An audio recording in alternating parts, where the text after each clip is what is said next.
I'm Dr. Maya Collins, a neurologist at the Evergreen Neurology Center, where I have dedicated over 15 years to studying neurodegenerative disorders and advancing patient-centered care. My work here has always been driven by a fascination with the brain's complexities and a commitment to helping those whose lives are altered by neurological disease. Yet, despite years of experience and countless patients, there are moments, rare and unsettling, that challenge everything I thought I knew about perception, memory, and the very nature of human connection. Evergreen is more than just a medical facility. It's a hub for innovation in neurological care.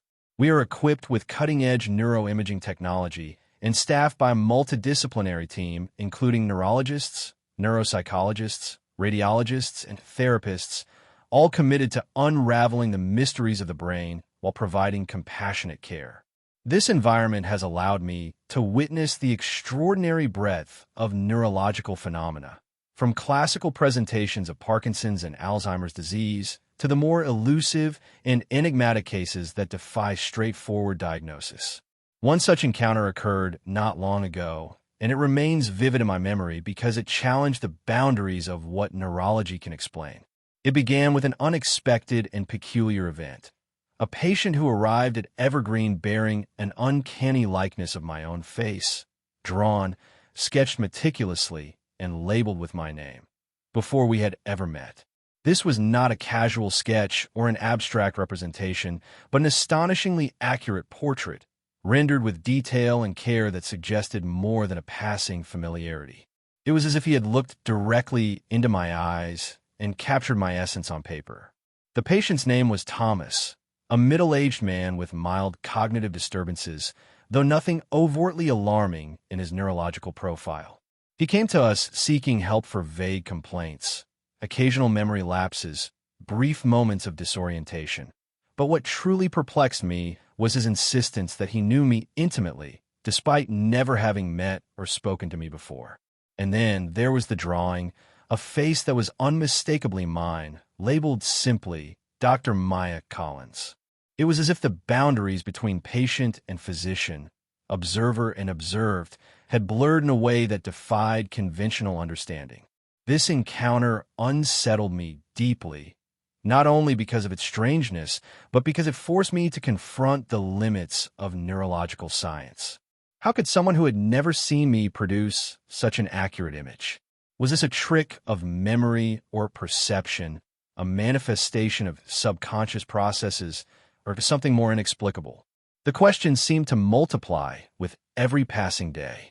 Our work at Evergreen is grounded in evidence-based practice, yet this case pushed me beyond clinical protocols and into a realm where neurology intersects with the subconscious mind, psychology, and perhaps even intuition. It became clear that this was not just a medical curiosity, but a profound reminder of the brain's mysteries that remain beyond the reach of current scientific explanation. As I reflect on that first meeting with Thomas, I realize how it shifted my perspective. It was a moment that transcended the typical doctor-patient dynamic, inviting me to reconsider the ways in which human connection might manifest neurologically. The drawing was more than an image. It was a puzzle, a challenge to the assumptions I had long held about memory formation, perception, and identity. In the days that followed, I found myself revisiting every detail of our interaction, examining the subtleties of Thomas's behavior and the nuances of his cognitive function.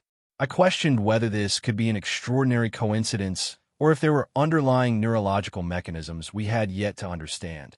Was it possible that fragments of my identity had somehow been imprinted on his mind through indirect or subconscious exposure?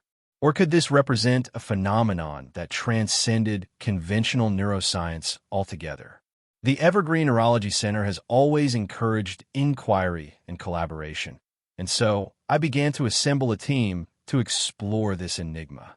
Together, we would delve into the layers of Thomas's neurological and psychological profile, seeking clues in brain scans, cognitive tests, and his personal history. But even as we prepared to investigate, I remained acutely aware that this case was not merely about diagnosis or treatment. It was about the fundamental questions of how we perceive and know one another. This experience reminded me that, despite all our advances, medicine often encounters the unexplainable.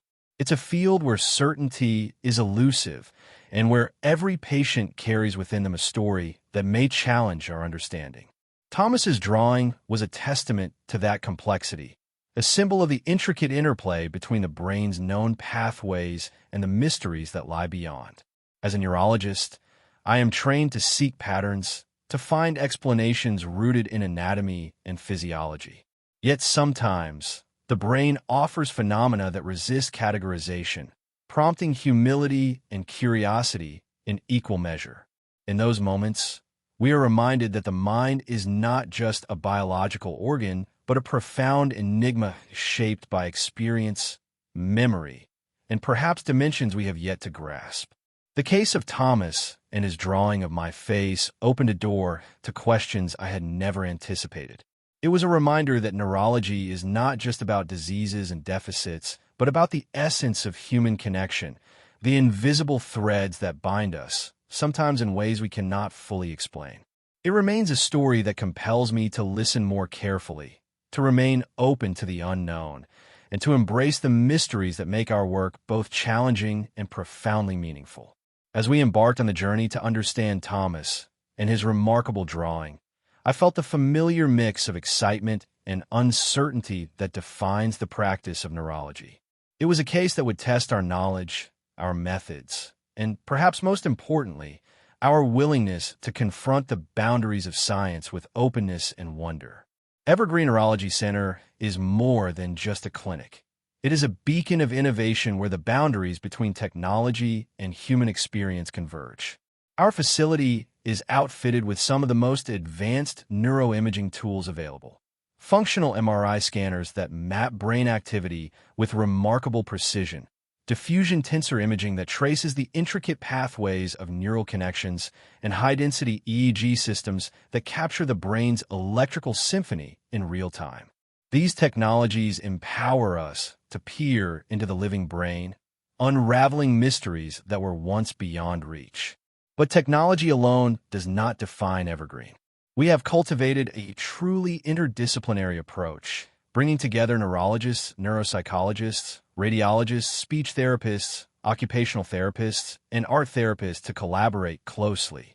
Each patient's case is discussed in depth during weekly conferences where perspectives from different specialties converge into a comprehensive understanding. This model fosters a holistic view of neurological disorders, recognizing that the brain's influence extends beyond isolated symptoms to touch every facet of a person's identity and daily life. It was within this environment that the peculiar case of Thomas emerged, an enigma that challenged the very foundations of our scientific understanding and invited us to explore the spaces where neurology intersects with the subconscious. From the moment Thomas presented the drawing of my face, the team's curiosity was piqued. The image was so precise, so intimate, that it seemed to transcend ordinary memory or imagination. It was as if the lines on the paper were a bridge between two minds, an unspoken connection that defied explanation. In our initial discussions, the question was clear. How could a patient, with no prior contact or visual reference, create such a detailed portrait of the neurologist examining him? The mystery was compounded by Thomas's own cognitive profile, which revealed only mild and nonspecific disturbances. His neurological evaluations showed no signs of hallucinations, delusions, or other psychotic features that might explain the phenomenon. Nor was there evidence of advanced artistic training or prodigious talent that could account for such skill. This left us grappling with a puzzle that was as much about perception and identity as about brain function. The Evergreen team took this challenge seriously. We approached Thomas's case with the same rigor we apply to all complex neurological presentations, yet with an openness to the unusual. Our neuroimaging experts began by conducting detailed functional MRI scans to observe patterns of brain activation during tasks related to memory, visual imagery, and face recognition. We hoped to identify anomalies that might shed light on his remarkable ability to reproduce an unfamiliar face so accurately. Concurrently, neuropsychologists administered an extensive battery of cognitive tests, assessing memory, attention, executive function, and visuospatial skills. Their aim was to detect subtle cognitive patterns that might correlate with Thomas's artistic output. Were there hidden strengths in his visual memory or a unique mode of processing faces that could explain his drawing? These questions guided our investigations, but yielded no clear answers. What made this case particularly compelling was how it blurred the boundaries between neurology and the more intangible realms of human experience. The drawing was not merely a clinical artifact. It was a manifestation of something deeper, something that invited us to consider how the brain encodes identity and projects it into the creative process. Could Thomas's subconscious mind have pieced together fragments of information, perhaps glimpses of my face on a website, a fleeting mention of my name, or even a subconscious memory of my voice in a lecture recording, and woven them into a coherent, visual form? To explore this, we invited members of Evergreen's art therapy team to participate in the case. Their expertise in the expressive arts offered a unique lens through which to interpret Thomas's drawing. They helped us appreciate the nuances of his artistic style, the symbolic elements embedded in the sketch, and the emotional undertones that might not be evident through neurological testing alone. This collaboration underscored the importance of integrating multiple disciplines when confronting phenomena that sit at the crossroads of brain science and the human psyche. The case also sparked broader conversations within the center about the nature of perception and memory. Face recognition is a fundamental cognitive process, yet remains astonishingly complex. The brain's face processing network, including areas like the fusiform gyrus, is finely tuned to detect and interpret facial features, expressions, and identities. But what happens when this system operates outside normal parameters? Can the brain generate mental images of faces it has never consciously seen? And if so, what neural mechanisms underlie this capability? These questions took on greater significance as we delved deeper. Thomas's insistence that he knew me, coupled with the drawing, suggested a form of recognition that transcended explicit memory. It hinted at a pre-conscious or intuitive process, where the brain assembles incomplete data into a vivid perceptual experience. Such phenomena have been glimpsed in rare neurological conditions, but Thomas's case did not fit neatly into any known category. The Evergreen team's collective expertise became a crucible for new hypotheses. Some speculated about synesthesia-like processes, where sensory modalities blend in unusual ways, possibly allowing for cross-modal visualization. Others considered the role of confabulation, where the brain fills memory gaps with fabricated details, though the precision of the drawing seemed to argue against this. Still others pondered if this could represent a form of implicit learning or subconscious assimilation of visual information encountered indirectly. Through it all, the atmosphere at Evergreen was one of respectful curiosity and humility. We recognized that this case was not simply a clinical anomaly, but a window into the profound mysteries of the human brain. Our multidisciplinary approach, combining advanced technology with psychological insight and artistic interpretation, was our best tool for navigating the unknown. As we prepare to proceed with further investigations, I was reminded that medicine is not only a science, but also an art, a delicate balance between empirical evidence and the intangible aspects of human experience. The Evergreen Neurology Center, with its blend of innovation and compassion, was the perfect setting to confront such challenges.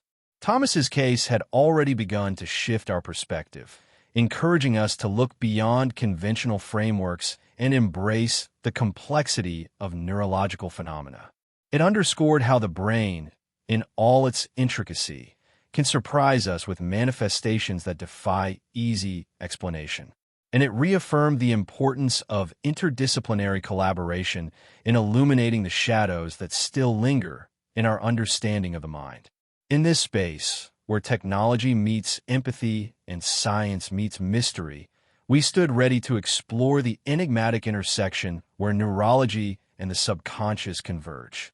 The questions raised by Thomas's drawing were were not merely clinical curiosities. They were invitations to expand the horizons of neuroscience and deepen our appreciation for the subtle and wondrous ways in which the brain shapes our reality. Thomas arrived on a crisp autumn morning, his presence unassuming yet carrying with it an air of quiet determination. He was a middle-aged man, dressed simply, with eyes that held a mixture of curiosity and something deeper, an earnestness, perhaps, or a longing to be understood. What immediately caught my attention, however, was not Thomas himself, but the object he carried with him, a carefully folded sketch. As he unfolded it, the lines of the drawing revealed themselves in startling clarity, a portrait of a woman's face, labeled unmistakably with my name, Dr. Maya Collins. The portrait was striking. It was not the work of a casual observer, but of someone who had invested time and focus, capturing details that made the face unmistakably mine. The shape of the eyes, the curve of the lips, the subtle contours of the cheeks, all rendered with an accuracy that transcended simple resemblance. It was as if Thomas had looked directly into my soul and translated that vision onto paper. His demeanor was calm but insistent. "I know you," he said softly, his voice steady despite the strange weight of his claim. "I don't know how or why, but I've seen you before. I've seen your face." This statement, spoken with conviction, was the first of many moments that would challenge the foundations of my understanding. Thomas's chief complaints were, by contrast, relatively mild. He described occasional memory lapses, moments when names or dates slipped away, and brief episodes of disorientation, fleeting but unsettling. These symptoms, while concerning, were not unusual in a patient his age, and initial screenings had not revealed any overt neurological deficits.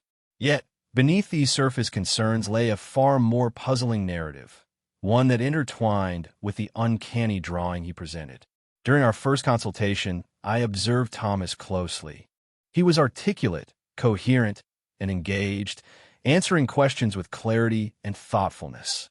There were no signs of confusion or delusions, no evidence of psychiatric disturbance.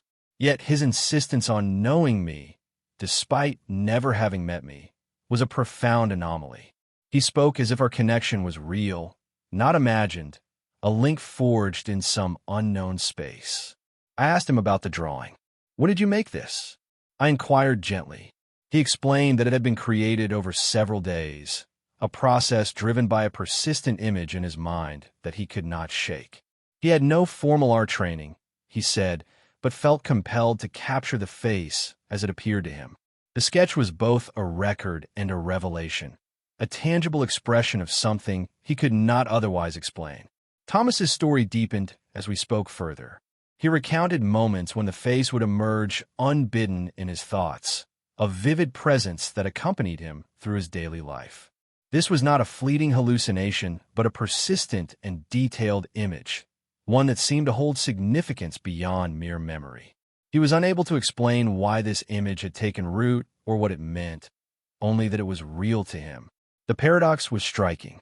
Here was a man with no prior exposure to me, no photographs or videos to reference, yet able to produce an image that was undeniably my likeness. The implications were unsettling. How could this be possible? Was it coincidence, a trick of the mind, or evidence of something more mysterious at play? I shared the drawing with my colleagues at Evergreen, and the response was unanimous. The likeness was uncanny. We began to consider the neurological phenomena that might underlie such an occurrence. Could this be a form of cryptomnesia, where forgotten memories resurface without conscious awareness?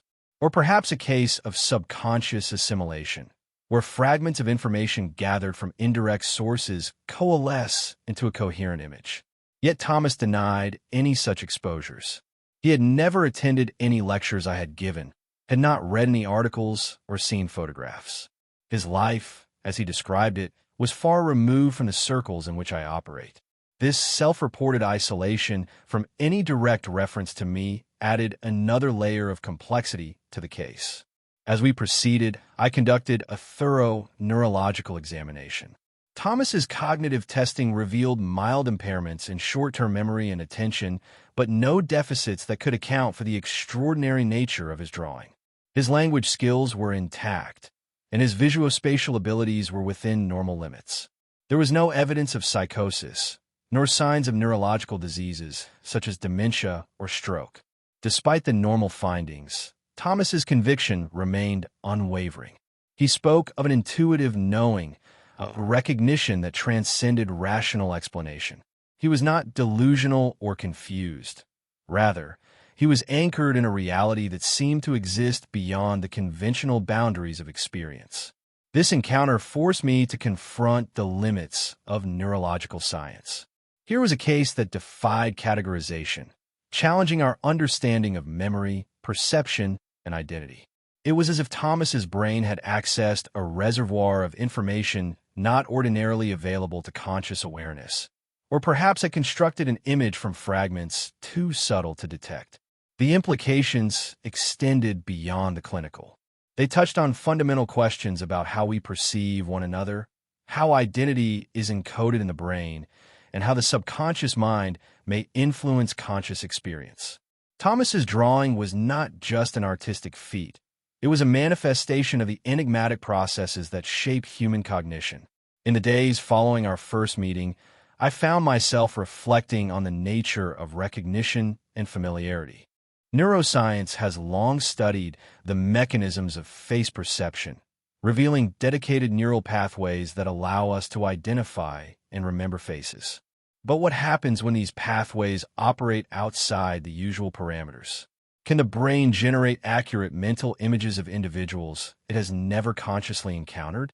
Thomas's case suggested that the answer might be more complex than previously thought. It opened the door to exploring phenomena that straddle neurology and psychology, where art and science intersect in unexpected ways. As we prepared to delve deeper into his case, I was struck by the profound human element underlying this mystery. Thomas was not merely a subject of study, but a person grappling with experiences that unsettled him as much as they intrigued me. His drawing was a bridge, not only between two minds, but between the known and the unknown, the tangible and the intangible.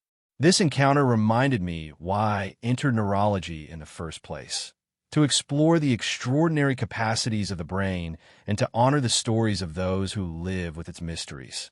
Thomas's arrival, carrying that remarkable drawing, marked the beginning of a journey that would challenge our assumptions and invite us to look beyond the surface of neurological symptoms into the depths of human perception. In the days following Thomas's initial consultation, I undertook a series of comprehensive evaluations designed to probe the depths of his cognitive and neurological function. Given the unusual nature of his presentation, particularly his insistence on familiarity with me and the remarkable drawing he had produced, it was essential to approach his case with meticulous care and a broad clinical lens. Our first step was a battery of cognitive tests conducted by the neuropsychology team. These assessments spanned a wide range of domains: memory recall, executive function, attention, language, and visuospatial processing. Thomas's performance was uneven yet intriguing. His memory showed subtle impairments in short-term recall, consistent with his reported forgetfulness, but his visuospatial skills were surprisingly intact, even excelling in tasks requiring detailed visual discrimination. This strength in visual processing offered one clue, perhaps, to his ability to reproduce a detailed likeness despite no conscious familiarity. Neurological examinations revealed no abnormalities. Thomas's cranial nerves were intact. Motor function, reflexes, and sensory modalities all fell within normal limits. There was no evidence of focal neurological deficits or signs suggestive of neurodegenerative disease. His effect was appropriate, and he remained cooperative throughout the assessments, displaying neither agitation nor confusion. Yet it was the drawing itself that continued to puzzle us. The image was not a simple sketch. It was a precise and intimate portrayal, capturing nuances that went beyond mere surface features. The art therapist on our team analyzed the sketch with a clinical eye, noting the careful shading, the attention to detail in the eyes and mouth, and the subtle expression that conveyed a sense of calm and empathy. These elements suggested that the drawing was not a product of random chance or superficial replication, but rather a deeply personal and meaningful creation. I found myself returning repeatedly to the question of how Thomas had formed this mental image.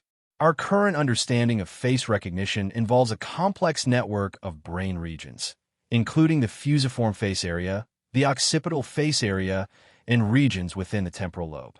These areas work together to encode, store, and retrieve facial information. Yet, in Thomas's case, there was no known exposure to my face that would have allowed for such encoding. This contradiction challenged the explanatory power of existing models. During our clinical discussions, the team considered whether Thomas's drawing might be a form of confabulation, a neurological phenomenon where the brain fills in gaps in memory with fabricated or distorted information. However, confabulation typically occurs in the context of significant cognitive impairment or brain injury, neither of which applied to Thomas. Moreover, confabulated memories tend to be vague or inconsistent, whereas Thomas's drawing was detailed and consistent. We also explored the possibility of synesthesia, a condition in which sensory experiences are cross-wired, allowing one to see sounds or taste colors. Could Thomas's brain have linked abstract concepts or verbal information about me to a visual representation without direct sensory input? While synesthesia can produce vivid mental images, it is rarely so specific as to generate an accurate portrait of an unfamiliar person. Psychological evaluations ruled out psychiatric conditions such as schizophrenia or delusional disorder, which can sometimes manifest with hallucinations or false beliefs about identity. Thomas was grounded in reality, and his insight into his experiences was intact. His conviction about knowing me was not delusional, but rather an expression of a phenomenon that eluded easy classification.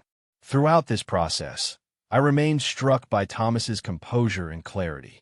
He was not simply a patient with a strange symptom. He was a collaborator in this unfolding mystery, eager to understand what was happening to him. His openness and willingness to engage with our inquiries added a profound human dimension to the clinical puzzle. Our multidisciplinary case conferences became sessions of intense dialogue and reflection. Neurologists debated the neural substrates of face perception. Psychologists discussed the intricacies of memory and identity. Art therapists contributed their perspectives on visual expression and symbolism. Each viewpoint enriched our collective understanding, yet no single explanation sufficed. The enigmatic quality of Thomas's drawing prompted us to consider the role of subconscious processes. Could it be that fragments of my image had been absorbed indirectly, perhaps through distant exposure to my voice or fleeting glimpses of a photograph online, only to be reconstructed unconsciously in his mind? The brain's capacity for implicit learning is well documented. Yet this scenario seemed improbable given Thomas's detailed knowledge and the absence of any known exposure. This impasse underscored a broader truth about neurology, that the brain's workings, while increasingly illuminated by science, still harbor profound mysteries. Thomas's case was a living testament to the complexity of human cognition, where perception, memory, and identity intersect in ways that challenge reductionist explanations. As we continued our assessments, I found myself reflecting on the nature of recognition itself. The sensation of knowing someone is deeply rooted in neural circuits, but also infused with emotional and social context. Thomas's experience suggested a form of recognition that transcended conventional sensory input, hinting at a level of processing that is not yet fully understood. In the midst of these clinical inquiries, I remained conscious of the importance of empathy and patient-centered care. Thomas's story was not merely an intellectual puzzle, but a lived experience that affected his sense of self and relationship to the world. Listening attentively to his narrative, validating his feelings, and supporting his quest for understanding were integral to our approach. This case also highlighted the value of interdisciplinary collaboration. By bringing together diverse expertise, from neurology and psychology to art therapy, we created a richer, more nuanced framework for exploring phenomena that lie at the margins of current knowledge. It was a reminder that the brain is not an isolated organ, but part of a complex system encompassing biology, experience, and expression. As we prepared to deepen our investigations with advanced imaging and further psychological testing, the mystery of Thomas's drawing remained an open question, a puzzle that beckoned us to venture beyond the familiar terrain of neurological science. It was a challenge that inspired both humility and curiosity, qualities essential to the practice of medicine and the pursuit of knowledge. Through this process, I was reminded that every patient brings a unique story, one that may illuminate unseen aspects of the human condition. Thomas's encounter with the image of my face was more than an anomaly. It was an invitation to explore the frontiers of neuroscience and the profound connections that bind us in ways science has yet to fully reveal. Our investigations into Thomas's case soon expanded beyond traditional clinical assessments to include a comprehensive suite of neurological and psychological tests, designed to probe every conceivable angle that might explain his extraordinary drawing and unwavering conviction. The deeper we delved, the more complex the picture became, one that defied straightforward diagnosis, yet beckoned us toward new frontiers in understanding the brain's capacity for perception and memory. At the forefront of our diagnostic efforts was advanced neuroimaging, particularly magnetic resonance imaging, MRI, and electroencephalography, EEG. The MRI scans, including high-resolution structural imaging and functional MRI, fMRI, were conducted to examine Thomas's brain anatomy and activity patterns during specific cognitive tasks. We hoped to detect any subtle structural abnormalities, unusual activation in regions associated with face recognition, or atypical connectivity within neural networks. The results were remarkable in their normality. Thomas's brain appeared structurally intact, with no lesions, atrophy, or other pathologies that might account for his symptoms. Functional imaging revealed typical patterns of activation in the fusiform face area and other regions implicated in facial processing during visual tasks. There was no hyperactivation or aberrant connectivity to suggest an overt neurological disorder. These findings deepened the enigma rather than resolving it. Simultaneously, we employed EEG to monitor Thomas's brain activity in real time. The recordings showed normal rhythms with no epileptiform discharges or other abnormalities that might indicate seizures or transient neurological events. The brain's electrical landscape was stable and unremarkable, providing no clues to explain the vividness and precision of his mental image. Beyond these objective measures, our psychological assessments became increasingly detailed. Thomas underwent a battery of standardized tests evaluating memory, executive function, attention, language, and perception. Particularly intriguing were tests of visual imagery and face recognition, where he demonstrated abilities within the normal range, with occasional above-average performance in tasks requiring detailed reproduction of faces. Yet, despite the absence of overt cognitive deficits or neurological abnormalities, Thomas's conviction about the drawing's authenticity and significance remained resolute. He described the image as more than a mere representation. It was a vision that had occupied his mind persistently and with emotional weight. This led us to explore the intersection of neurology and psychology more deeply, seeking insights from cognitive neuroscience and clinical psychology. Our multidisciplinary team convened regular case conferences, bringing together neurologists, neuropsychologists, and art therapists to discuss findings and hypotheses. The art therapists provided valuable perspectives on the creative process underlying Thomas's drawing, emphasizing how art can express subconscious content, emotional states, and symbolic meanings that transcend verbal description. One hypothesis we considered was that Thomas's drawing might be an expression of subconscious synthesis. The brain is known to integrate fragmented sensory inputs and memories into coherent mental images, sometimes without conscious awareness.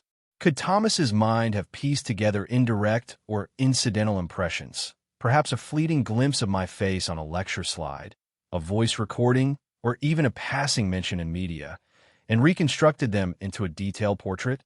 To probe this, we conducted interviews and background checks to identify any potential exposures. Thomas insisted that he had never attended any events where I was present, had never seen photographs or videos of me, and was not active on social media platforms where such images might be available. His lifestyle was described as reclusive and focused on routine activities unrelated to my professional sphere. This lack of direct or indirect exposure complicated the hypothesis and left us with more questions than answers. We also explored phenomena related to memory confabulation and false recognition.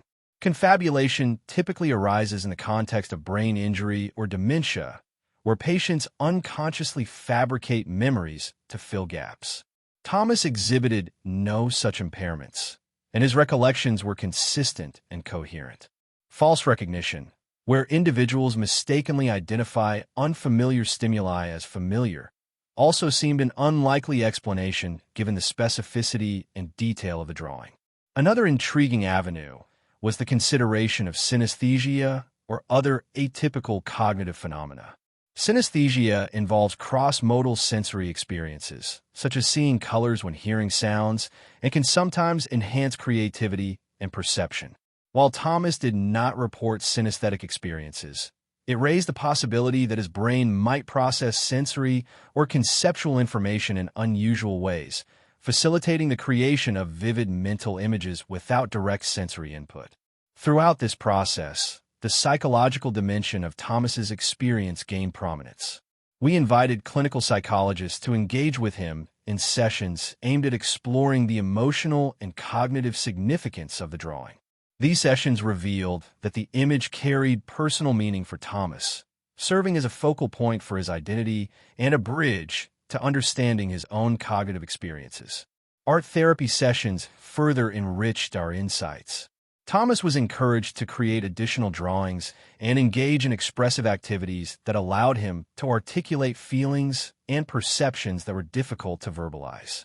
Through this process, we observed that his artistic expression was not confined to the portrait, but extended to abstract representations of memory, emotion, and connection. The convergence of these investigations highlighted the complex interplay between neurological function and psychological experience. Thomas's case underscored how the brain's creative and interpretive capacities can produce phenomena that elude simple classification. It became evident that our existing diagnostic frameworks, while robust, might not fully capture the nuances of such unique presentations. As we continued our multidisciplinary exploration, the case attracted interest beyond evergreen.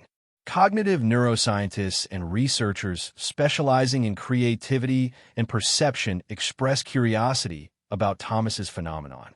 The intersection of art and neuroscience, embodied in his drawing and cognitive profile, offered fertile ground for inquiry into the brain's capacity for imagination, memory, and identity construction. For me, this journey was a humbling reminder of the limits of current scientific understanding.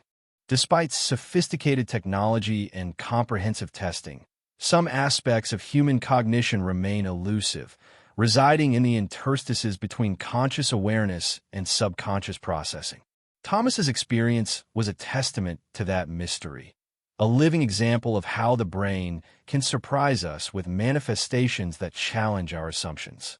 As the investigations proceeded, I found myself reflecting on the broader implications for patient care. Thomas's story emphasized the importance of listening attentively to patients' narratives and recognizing that symptoms may encompass more than measurable deficits. The subjective experience, the feelings, the meanings, the creative expressions are integral to understanding the whole person. In the face of uncertainty, our team remained committed to integrating diverse perspectives and approaches. The collaboration between neurology, psychology, and art therapy was not only enriching clinically, but also vital in honoring the complexity of Thomas's experience. This holistic approach embodied the ethos of Evergreen Neurology Center, where science and compassion intertwine. Thomas's case was far from closed. Each test, Each session peeled back layers of understanding while revealing new questions. It was a journey into the unknown corridors of the mind, guided by curiosity, diligence, and an openness to the extraordinary. In this process, we glimpsed the intricate tapestry of human cognition, its strengths, vulnerabilities, and mysteries, a tapestry that continues to inspire and challenge those dedicated to unraveling the enigma of the brain. The enigma of Thomas's case had captured the full attention of our multidisciplinary team, prompting a series of in-depth discussions that transcended traditional disciplinary boundaries. Neurologists, psychologists, and art therapists gathered regularly, each bringing their expertise to bear on the perplexing phenomena that Thomas presented. These conversations were as much philosophical as scientific, exploring the nature of perception, identity, and the subconscious mind. Our neurologists revisited the established frameworks of face recognition, memory, and visual processing. The brain's fusiform face area is well documented as a critical hub for encoding and recognizing faces. Yet Thomas's case suggested that this system might operate differently or extend beyond conscious experience. Was it possible that there exists a latent capacity in the brain to generate accurate mental images without prior direct exposure, perhaps through mechanisms not yet fully understood?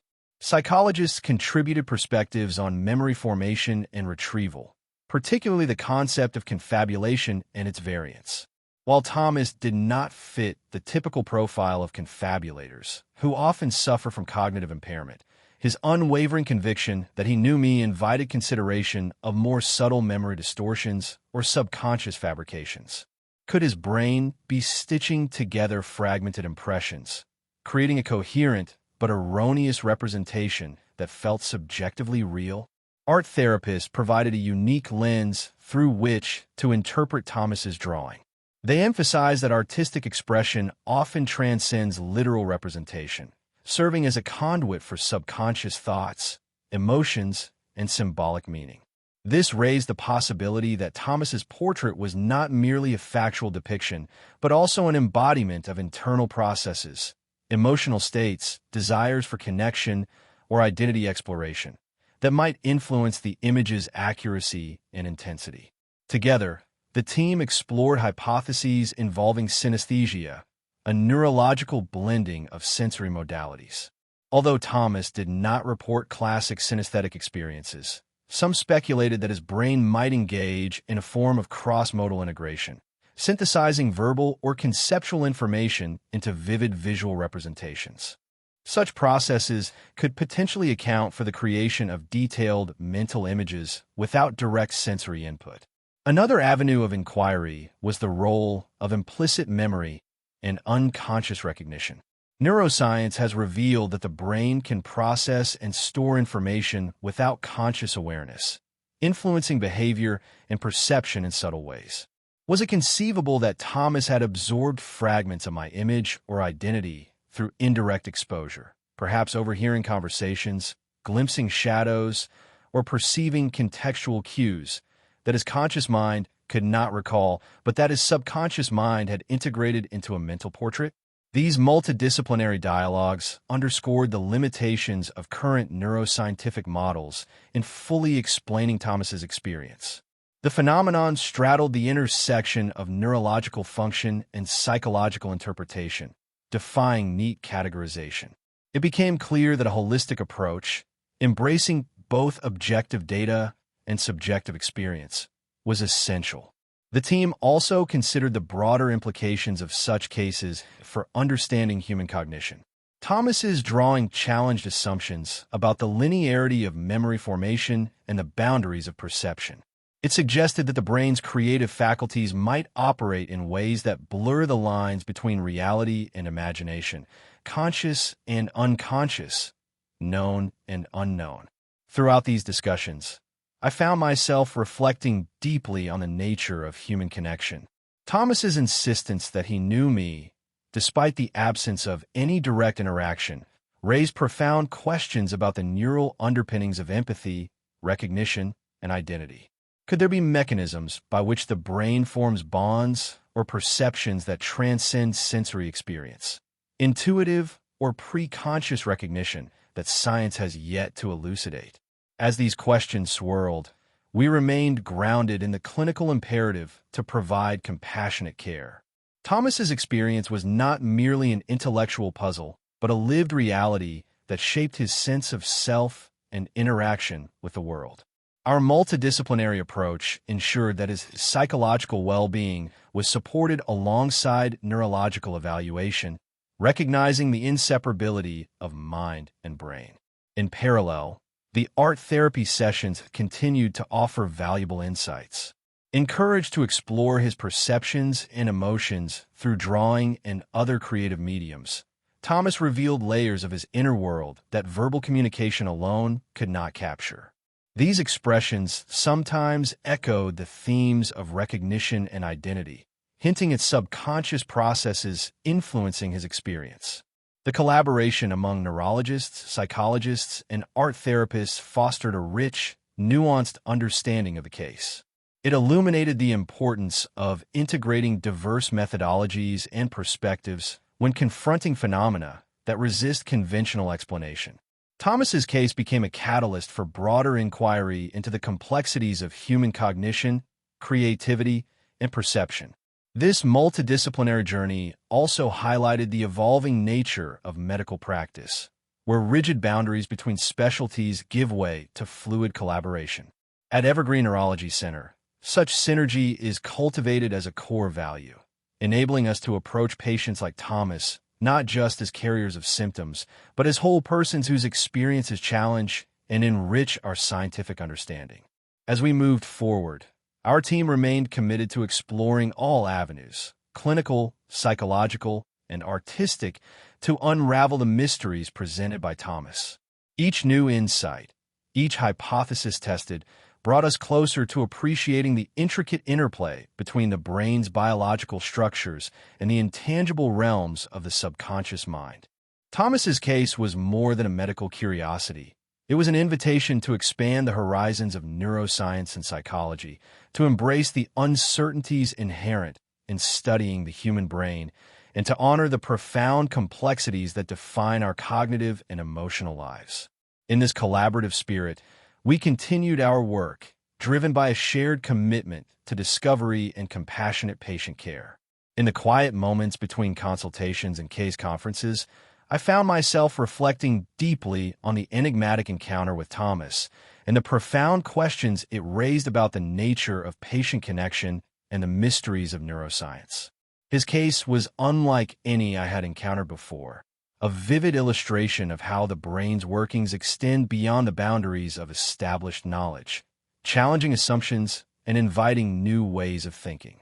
As a neurologist, I'm trained to view the brain through the lens of anatomy and physiology, to seek patterns and explanations rooted in neural circuits and biochemical processes. Yet Thomas's experience compelled me to consider dimensions of cognition that resist neat categorization. The interplay between conscious and subconscious perception, the subtle ways the mind constructs identity, and the elusive threads that weave human connection. I pondered the boundaries of brain function as currently understood.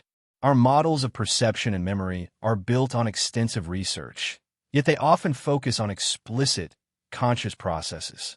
Thomas's conviction that he knew me, coupled with his ability to render an accurate portrait without prior direct exposure, suggested the presence of intuitive or preconscious recognition mechanisms that might operate beneath awareness.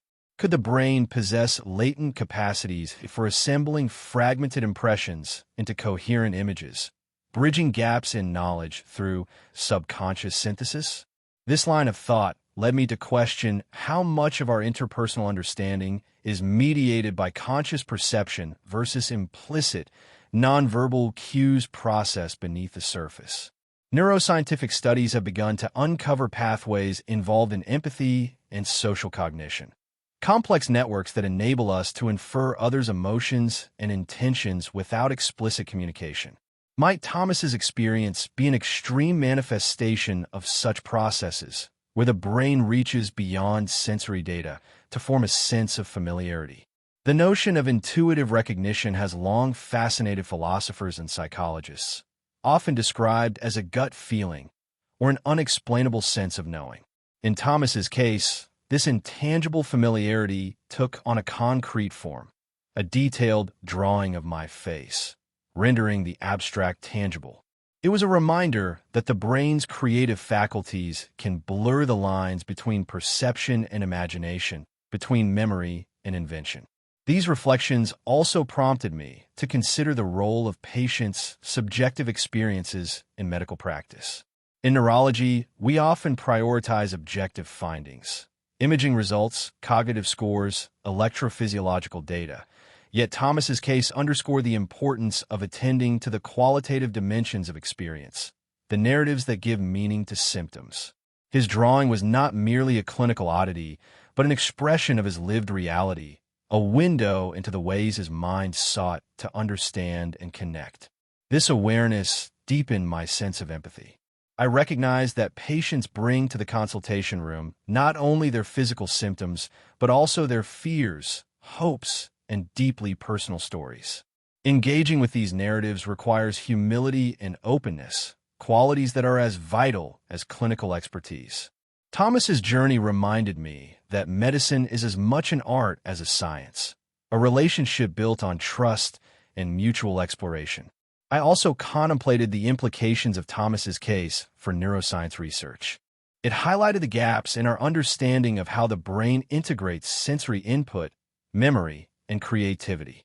It suggested that the subconscious mind might play a more active role in shaping conscious experience than traditionally acknowledged.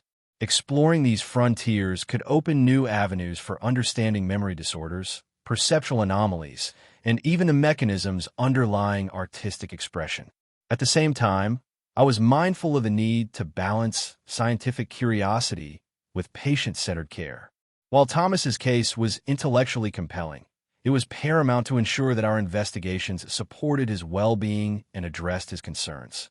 This balance between inquiry and compassion is a delicate but essential aspect of medical practice. In discussing these thoughts with colleagues, I found that Thomas's case resonated widely, sparking conversations about the limits of knowledge and the mysteries that remain in brain science. It became a catalyst for re-examining assumptions and embracing uncertainty as an integral part of clinical work. The case challenged us to cultivate patience and curiosity in equal measure, recognizing that not all answers are immediately accessible. As I continued to care for Thomas, I remained attentive to the evolving nature of his experience and the insights it offered. His drawing, once a perplexing anomaly, had become a symbol of the brain's complexity and the enduring enigma of human connection. It reminded me that in medicine, as in life, the unknown often invites us to expand our horizons and deepen our understanding.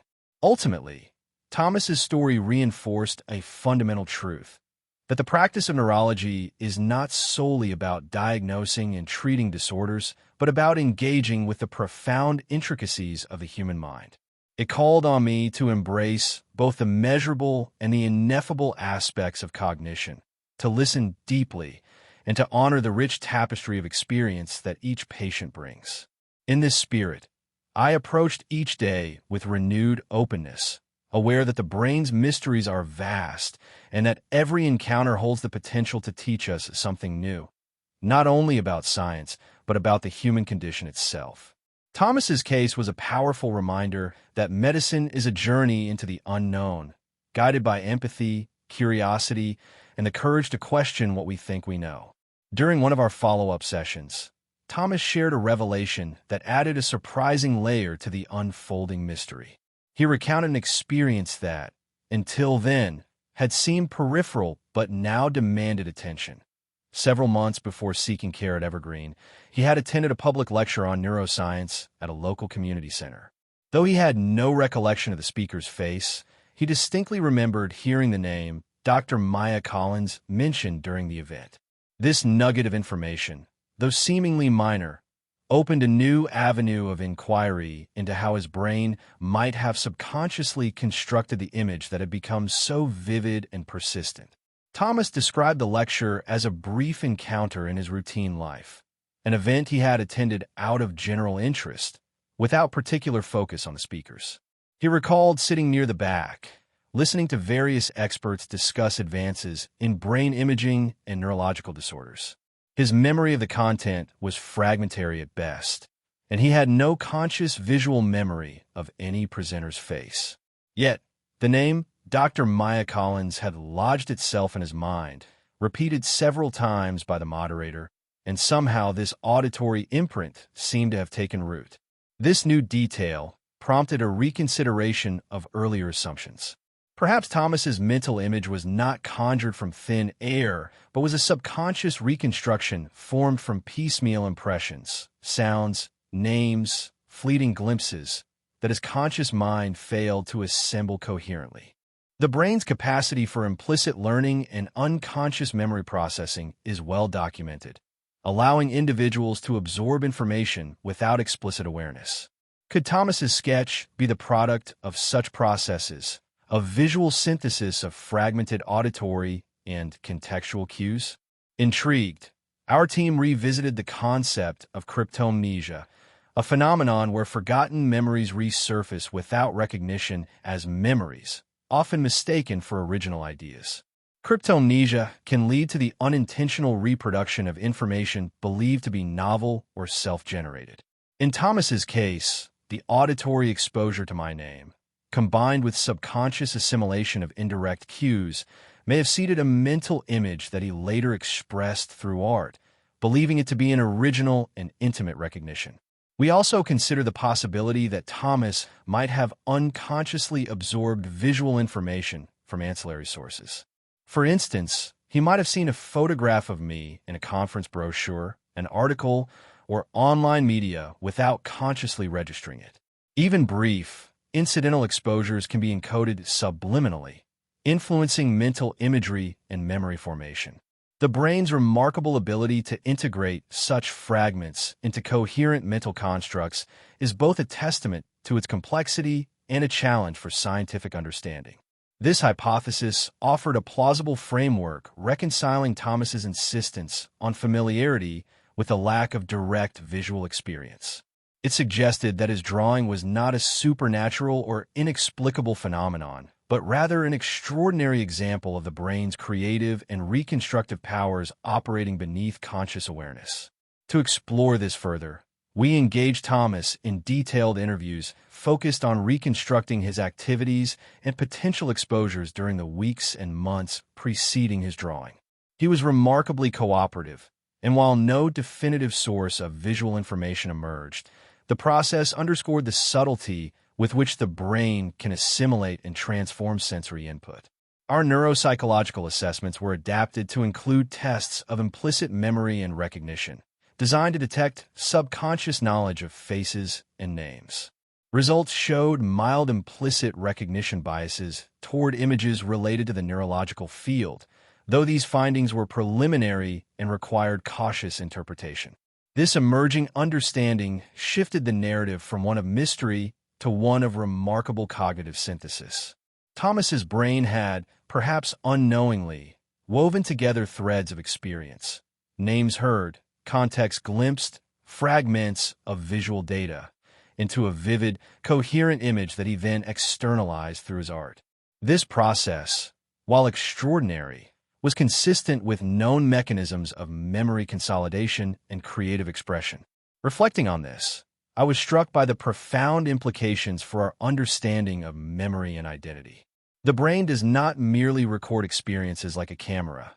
It actively reconstructs and interprets them, often blending conscious and unconscious elements. Thomas's case was a vivid demonstration of this dynamic process, illustrating how the mind can generate rich, meaningful representations from incomplete and indirect inputs. It also highlighted the porous boundaries between perception, memory, and creativity. The mental image Thomas produced was both a reflection of external reality and a unique internal creation, shaped by his cognitive architecture and emotional context. In this sense, his drawing was not only a neurological curiosity, but also an artistic expression of the self's interaction with the world. This revelation prompted me to reconsider the role of patients as active participants in the construction of their own narratives. Thomas's experience was not a passive reception of sensory data, but an active, creative engagement with his environment and inner life. Recognizing this agency is crucial in patient-centered care, reminding us that symptoms and behaviors often carry layered meanings beyond their surface appearance. As we shared these insights with the team, the case inspired broader discussions about the mechanisms of subconscious cognition and the interplay between memory and creativity. It underscored the need for interdisciplinary approaches that integrate neuroscience, psychology, and the arts to fully appreciate the complexities of human experience. Thomas's story became a touchstone for exploring how the brain navigates the boundaries between known and unknown, conscious and unconscious, reality and imagination. It challenged us to expand our frameworks and remain open to the intricate ways in which the mind constructs meaning. In the midst of these explorations, I remained mindful of Thomas's humanity, the individual behind the clinical puzzle. His journey was not only about unraveling neurological phenomena, but also about seeking connection and understanding in a world that often feels fragmented and uncertain. His drawing, born from the subconscious weaving of experience, was a testament to the resilience and creativity that define us all. This unexpected revelation did not provide all the answers, but it illuminated new paths for inquiry and empathy. It reinforced the importance of listening closely to patient stories, valuing the subtle details, and embracing the complexity of the human mind. Thomas's case was a reminder that beneath every clinical presentation lies a deeply personal narrative, waiting to be understood with both scientific rigor and compassionate insight. Thomas's case rapidly moved beyond the confines of Evergreen Neurology Center, attracting the attention of cognitive neuroscientists, psychologists, and even artists intrigued by the intricate relationship between brain function and creative expression. The unusual intersection of neurology and art embodied in his story sparked conversations across disciplines, highlighting the potential for new insights into how the brain processes memory, perception, and imagination. Scholars specializing in cognitive neuroscience were particularly interested in the implications of implicit memory and subconscious recognition that his experience suggested. The phenomenon of constructing a detailed mental image of an unfamiliar face based on indirect or fragmented information challenged prevailing theories about memory formation and retrieval. Researchers saw in Thomas's case an opportunity to explore the mechanisms by which the brain synthesizes its sensory inputs and internal representations, potentially advancing understanding of implicit learning and the creative mind.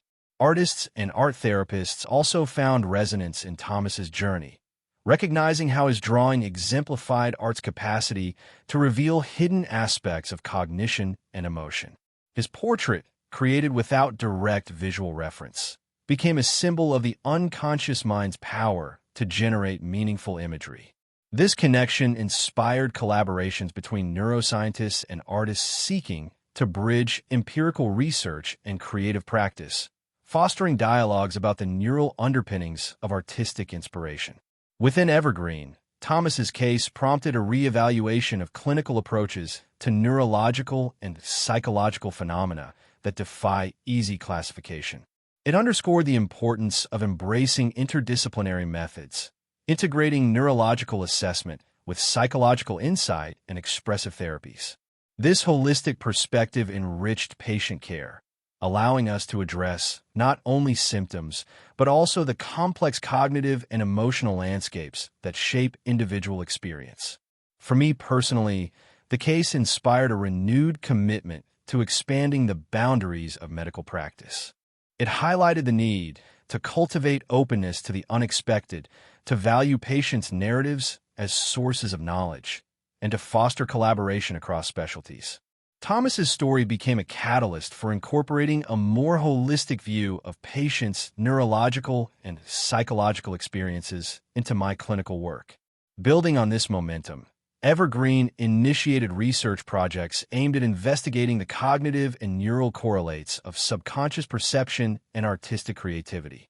These studies sought to unravel how the brain integrates fragmented sensory information into coherent mental images and how such processes might manifest in behavior and expression.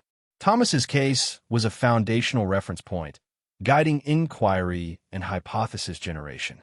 Educational programs within the center began to emphasize the interplay between neuroscience and the arts, encouraging trainees to consider the broader context of brain function beyond pathology. Workshops and seminars explored topics such as memory reconstruction, implicit learning, and the therapeutic potential of creative expression.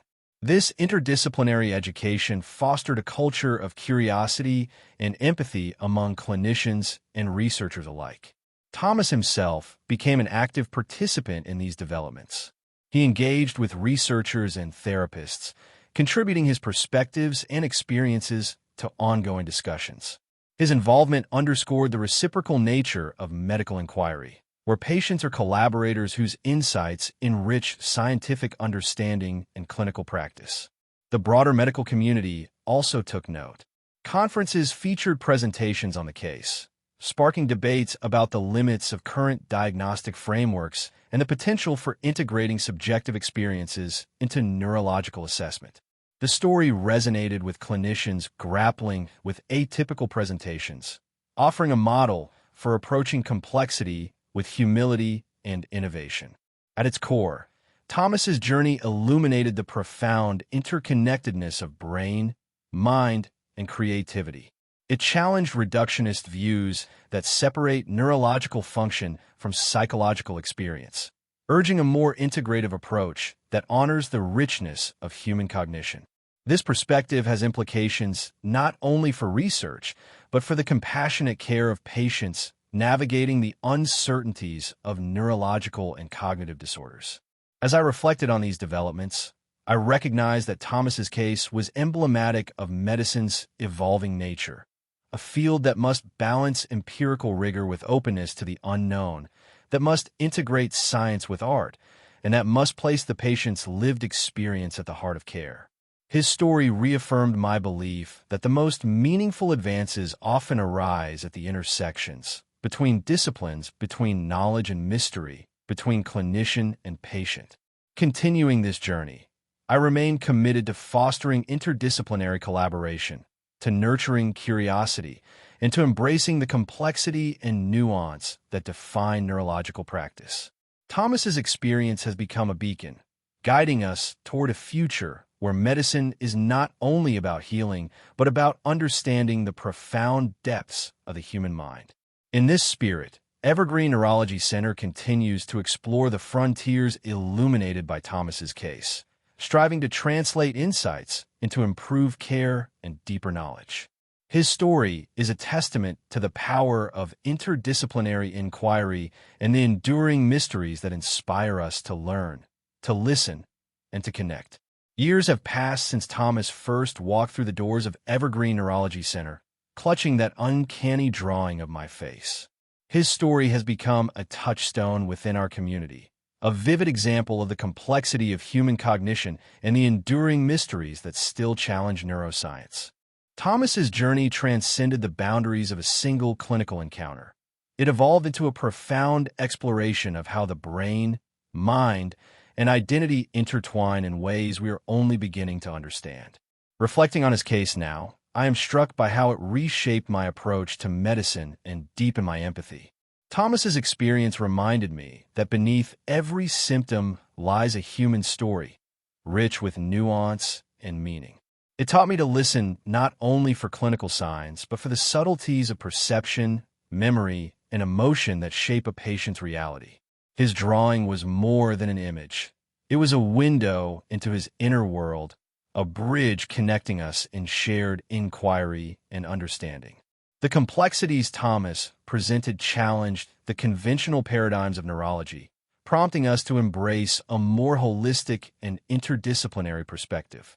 His case became a catalyst for integrating neurological science with psychology, art therapy, and cognitive neuroscience, fostering a more comprehensive approach to patient care. This integration has enriched our clinical practice, encouraging us to honor the full spectrum of human experience rather than focusing solely on measurable deficits. Through Thomas's journey, I came to appreciate the delicate balance between certainty and uncertainty that defines medical practice. Neurology, like all fields of medicine, is grounded in evidence and protocols, yet it must also accommodate the unknown and the inexplicable. Thomas's case exemplified this tension, a reminder that science is an ongoing dialogue with nature, where questions often outnumber answers and humility is essential. His story also illuminated the power of resilience and hope. Despite the perplexing nature of his symptoms and the challenges they posed, Thomas remained engaged and hopeful. His collaboration and openness inspired our team, reinforcing the importance of partnership in the therapeutic relationship. His courage in confronting the unknown aspects of his experience underscored the human capacity to seek meaning even in uncertainty. As the years unfolded, Thomas's drawing took on symbolic significance within Evergreen. It became emblematic of the heart's enduring mysteries and the brain's intricate dance between knowledge and imagination. Displayed discreetly in our consultation rooms, it serves as a quiet reminder to clinicians and patients alike that medicine is a journey into the depths of human complexity. Thomas eventually passed away, but his legacy endures, not only in research inspired by his case, but in the ethos he helped cultivate, one of empathy, curiosity, and openness to the unknown. His story continues to resonate, encouraging clinicians to approach each patient as a unique constellation of biology, experience, and narrative. In the broader context of medicine, Thomas's journey challenges us to remain vigilant against the complacency of certainty. It invites ongoing inquiry into the subtle ways the brain constructs reality and the myriad forms that neurological phenomena can take. His case advocates for a medicine that embraces mystery as a catalyst for discovery rather than an obstacle to be feared. For me, Thomas's heartbeat, the erratic, unpredictable rhythm of his cognitive and perceptual experience, symbolizes the delicate interplay between knowledge and uncertainty that defines our practice. It is a call to remain curious, to listen deeply, and to honor the stories that patients entrust to us. His journey has shaped not only my clinical perspective, but my understanding of what it means to be human. As I continue my work at Evergreen Neurology Center, Thomas's story remains a guiding light, reminding me that behind every neurological enigma lies a person seeking connection and understanding. It reinforces that medicine is not merely the application of knowledge, but a compassionate engagement with the mysteries of life itself. His experience echoes in the corridors of our center, inspiring new generations of clinicians and researchers to approach the brain and the people it inhabits with humility, empathy, and wonder. Thomas's story is not just a case study. It is a testament to the resilience of the human spirit and the enduring quest to comprehend the profound complexities of the mind. In honoring Thomas's journey, we honor the essence of medicine, a continuous exploration fueled by science, shaped by empathy, and enriched by the stories that define us all.